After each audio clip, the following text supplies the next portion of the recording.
విద్యార్థిని అడిగితే నీకేం కావాలి? నేను పరీక్షలో పాస్ కావాలి. పాస్ అయితే ఏమవుతుంది? నాకు సుఖం వస్తుంది. ఒక గృహస్థుని మీకేం కావాలి? మా అమ్మాయి పెళ్లి కావాలి. పెళ్ళైతే అప్పుడు నేను సుఖంగా ఉండగలుగుతాను. ఉద్యోగం లేనివాడికి నీకేం కావాలరా? సుఖం కావాలి. అదైతే నీకేమొస్తుంది? నేను సుఖంగా ఉండగలుగుతాను. ప్రతివాడికి ప్రధానంగా ఉండే ఆశ సుఖం మీద.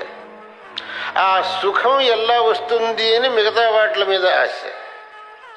కాబట్టి ప్రతి ఒక్కడు నేను ఏ జన్మ వచ్చినా సుఖంగా ఉండాలి అని అనుకుంటాడు.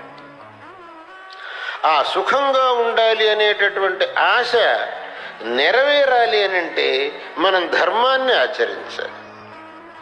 ధర్మాన్ని ఆచరించినప్పుడే మనం సుఖంగా మనగలుగుతాం.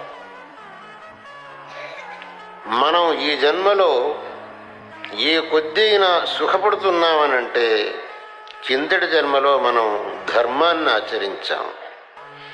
దాని యొక్క ఫలంగా నేడు సుఖాన్ని అనుభవిస్తున్నాం.